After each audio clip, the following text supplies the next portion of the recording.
You're listening to the Life Coaching Secrets Podcast, episode number 64.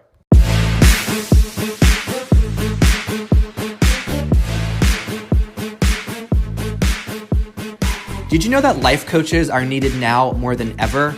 I'm Frank Macri, founder of Thriving Coach Academy. I've trained over 1,000 coaches and helped them launch their own successful coaching businesses. If you want to make an incredible income and impact as a coach and have a lot of fun doing it, I'll show you exactly how to get it done. This is Life Coaching Secrets. What's up, coaches? In this episode, we are going to talk about debt. What an amazing thing to talk about, right? Something we all love to talk about, debt. So I've been posting a theme of episodes, I realized. More of the episodes lately I've been sharing have been around money and understanding how money works, your thoughts about money, your relationship with money. And I think it's very important that I talk about money because, first of all, money is one of the topics that will bring up the most stress for your clients. It is one of the topics that brings up the most stress for people, and also a lot of confusion and overwhelm and shame. So I also like talking about money on this podcast because if you plan to become a coach and also run a coaching business, you must have a understanding of how money works, and you must have a strong and healthy relationship with money. Now, there's a lot of things about money that we're either not taught, or a lot of things that we're taught that are not healthy beliefs to have around money. So when I decided to pursue my own coaching business, I had to really examine what my beliefs were about money and what thoughts I had about money and how to use it. And a lot of those were very different from how I was raised to approach money. So as I go through this conversation about good versus bad debt, I want you to know that if you've been approaching the idea of debt in your life wrong, then it's not your fault, because we're not taught these things, okay? We're not taught how to navigate financial decisions and make smart investments in ourselves. All right, so let's talk about debt, particularly what is good debt versus bad debt, because there is a difference, okay? That's the first thing to understand. Not all debt is created equally, all right? So debt is actually neutral. So it's really important, the very first step that you take when you consider any kind of debt you're looking to take on in your life, that not all debt is bad, okay? That is a limiting belief that many people have when it comes to their finances. They think, oh, there's debt that will be incurred and that is a bad thing. Debt is not bad. Debt is neutral, meaning it's not good nor bad. So it's very important when you look at financial decisions in your life, you don't think, oh, okay, that's going to give me debt, so therefore it's bad and therefore I shouldn't do it. This is a way that you will limit your growth and your progress and your results, and also the amount of money you can make, because there are ways that you can intentionally take on some debt to create more money in the long run, which is what I'm going to talk about in this episode. So another reason that people struggle with the concept of debt is because some people think that having no debt is like something to be proud of, like it's a badge of honor. They consider it to be an impressive thing. So I want to pose to you that being debt-free is not something that you need to wear as a badge of honor. In fact, I don't know a single 6 or 7 figure coach who got to that level of success in their business by being debt-free the whole journey.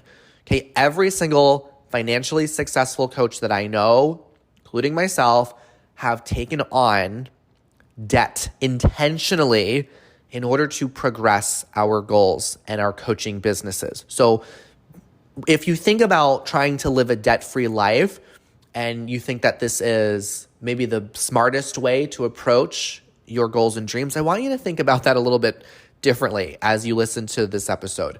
So the reason that my life has become so amazing and my coaching business has done so well is because of the debt that I strategically took on, right? And the reason I see many of our coaches in the academy take off their business is because of debt that they strategically decided to take on, okay?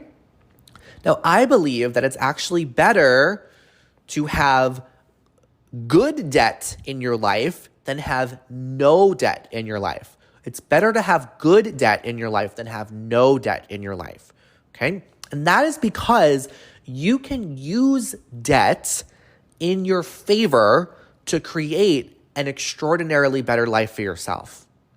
You can use debt in your favor to create a better life for yourself, okay?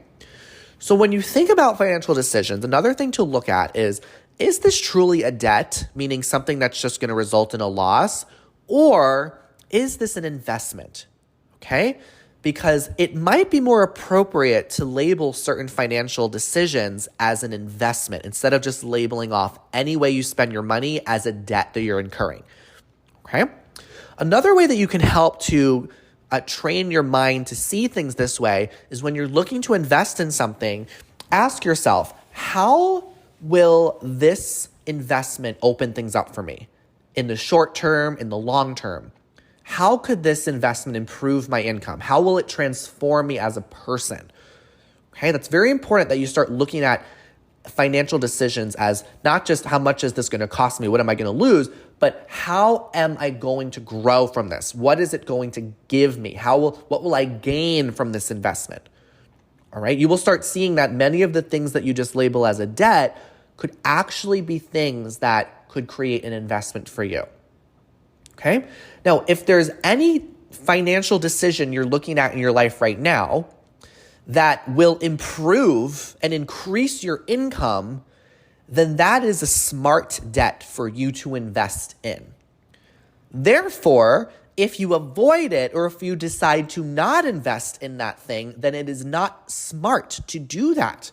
All right, so any debt that you're considering that's going to give you a return, you will get an investment from that, then it is smart for you to take on that debt.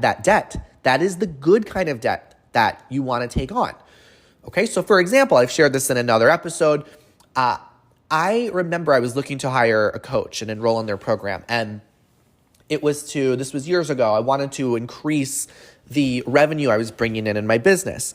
And I knew that hiring this coach, I knew that I was going to be able to make more from going through that coach's program, but I decided to hold off because I thought, oh, maybe I'll wait for a better time, or, maybe I can just let some things simmer down in my life. And I waited 6 months, and then I joined this coach's program, and to no one's surprise, I was generating more money in my business almost immediately.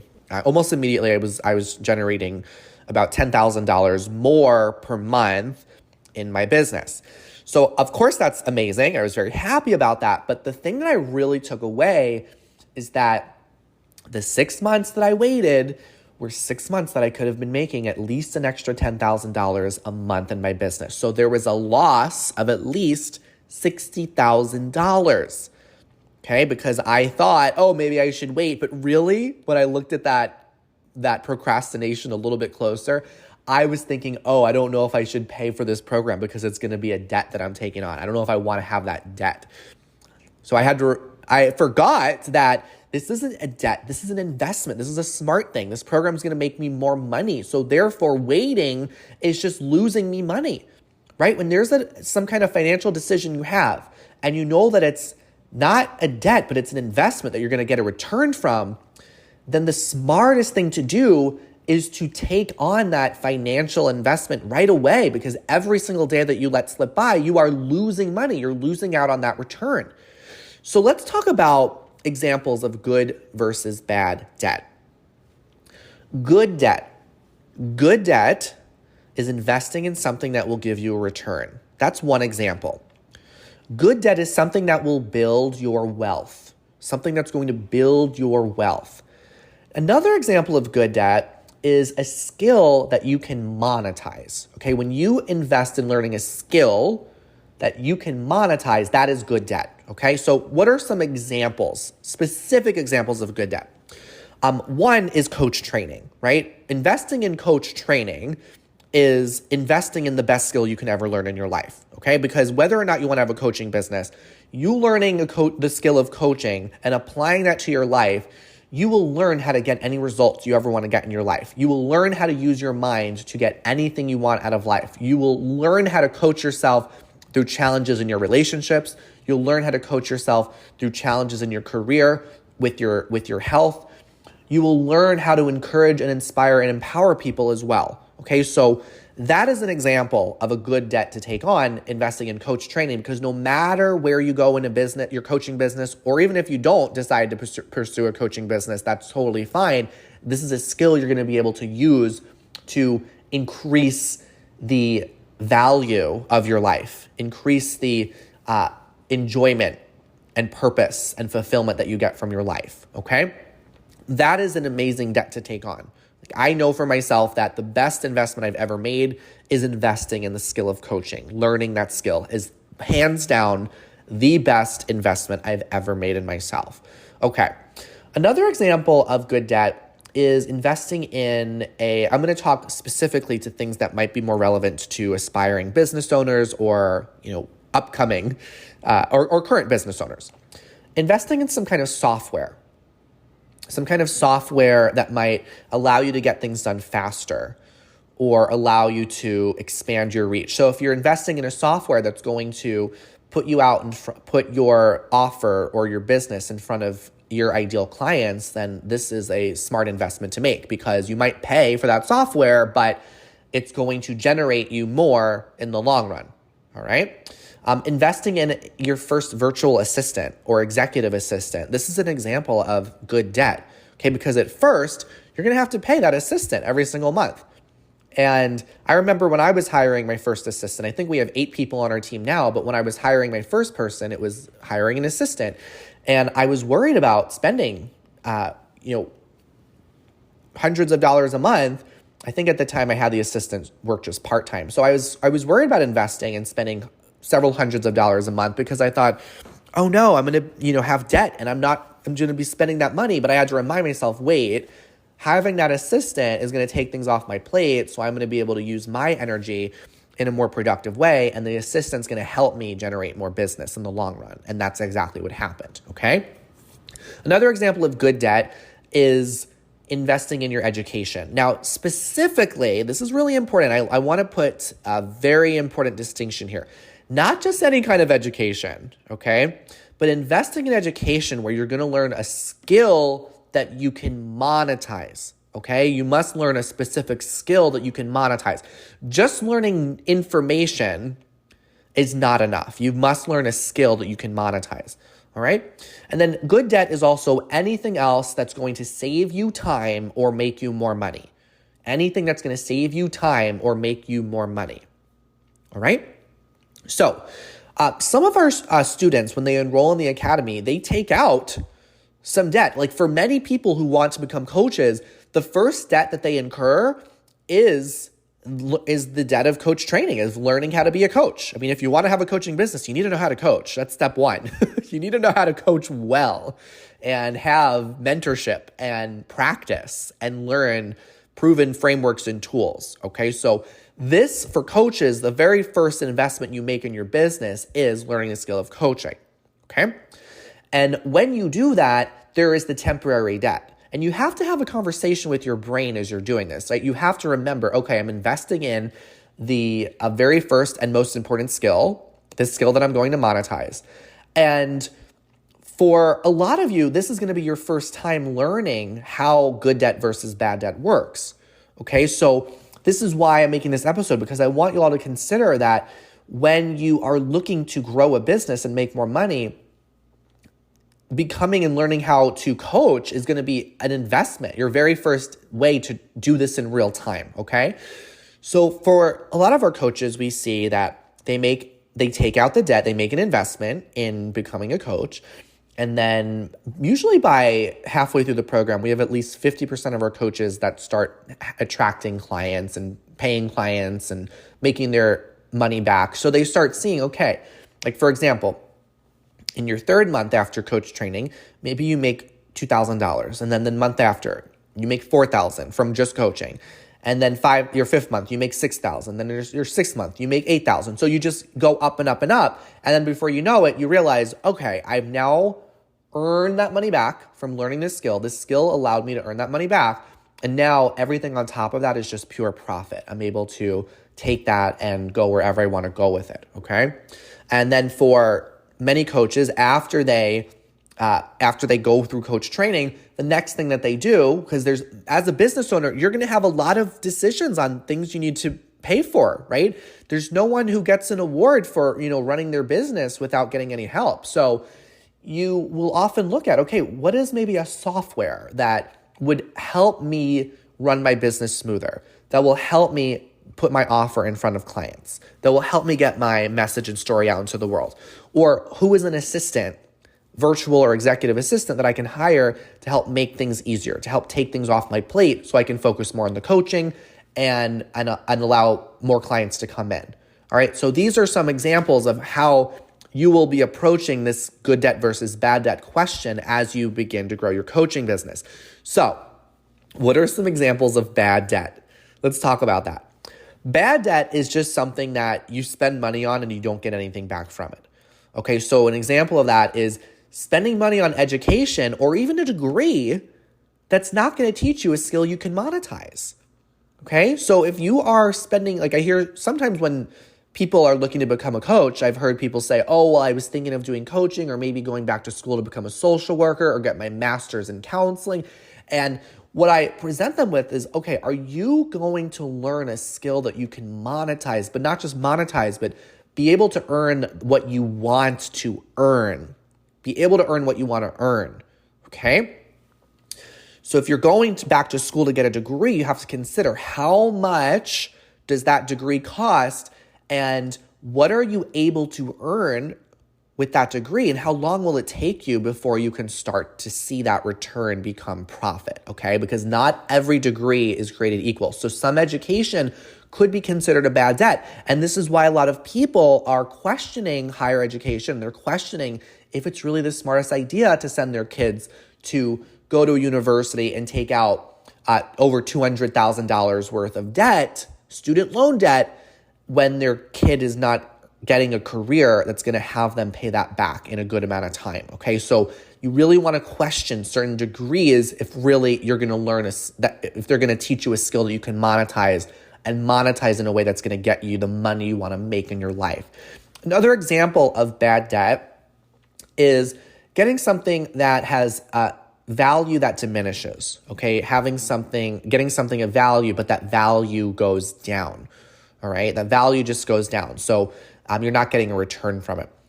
Another example of bad debt is buying something that doesn't grow you as a person. This is really big. So if you're buying something that doesn't grow you as a person, it's just keeping you the same, then that's not really going to change things for you. Your life's not going to up level at all. So those are some examples of bad debt, okay? Now, when you have no debt in your life, it's a very comfortable place to be in. So maybe some of you listening to this, you have no debt, you've never had debt, and you think, I just never want to have debt in my life. This is a very comfortable way to live, but it's also going to deprive you of opportunities where you can discover what you're really capable of. So if you are attaching yourself to never having debt in your life, you are depriving yourself of opportunities to discover what you're capable of. And a lot of times people do this because they are afraid. They are afraid that they're going to lose their money and they're going to end up homeless on the street. This is the biggest fear that many people have. And out of all of these years of talking to people about their money, and also all of my clients that have worked with me, because my program is not cheap and I charge a premium, I stack on the value. Sometimes people say like they're afraid to make the investment because they're just worried like they're going to put themselves in a bad financial situation. I have never heard of any of my clients ending up on the street, ending up homeless because of making an investment in coaching and coach training. And it's because coaching grows you as a person. So you don't go backwards when you invest in coaching. You go forwards in your life, all right? So if you want to avoid debt, if you assume all debt is bad and you just want to avoid it, then you're only going to go for things that are cheap and easy and convenient at the expense of things that are valuable and things that will transform you. Okay, so an example of this as well is sometimes I have admissions calls with prospective students, and they tell me that years ago they went with some cheap coach training program because they just wanted to avoid debt. They just wanted to stay within, quote, their means. And they thought that was the sensible thing to do. But what they realized as they got into that cheaper program is that it was lower quality. And they weren't given all the resources they needed. They weren't taught how to actually grow a business. They were just given a certificate and told to figure it all out. And the result is that that coach was left thousands of dollars or hundreds of dollars out of their pocket. And now they have to pay more to get the proper support that they need, right? So that's one approach that unfortunately some coaches take. And then they come into the academy and like they're set. They don't have to, continue to, get support because they have all the community and the resources and everything. They have lifetime access to it all. So that's one example of how someone might limit themselves if they avoid debt in their life. They might actually cost themselves getting real value and true transformation versus someone who realizes that not all debt is bad. There can be good debt. There's something that is known as intelligent risk. So you must be willing to take intelligent risks if you want to reach your potential and see your dreams come true. I have an episode on this podcast called We Are All Entrepreneurs. I loved making that episode. It's episode 48, and that's a great one to listen to if you want to hear me talk more about intelligent risk and being open to taking intelligent risk in your life, because just like not all debt is bad, not all risk is bad. Okay? So I want to end this episode by reminding you all that instead of just looking to buy things that you can, quote, afford, things that are comfortable, things that won't put you into debt, what if you open yourself up to investing in things that will transform you as a person? What if you ask yourself that question? What will transform you as a person and make you someone who can afford anything? I love that question. I want to say it one more time. What will transform you as a person and make you a person who can afford anything? All right, that's what I got on this episode on good versus bad debt. Thanks for listening, and I will see you in the next episode. Hey, would you like access to powerful coaching tools you can use on yourself and clients right away? For being a listener of the podcast, I'm giving you a VIP guest pass to get a sneak peek into my coach training program. Inside, you'll learn our coach's secret tool they use to transform their clients' lives. And you'll also get a training on how to launch a coaching business. Just head over to www.thrivingcoachacademy.com/VIP to get started. I'll see you on the inside.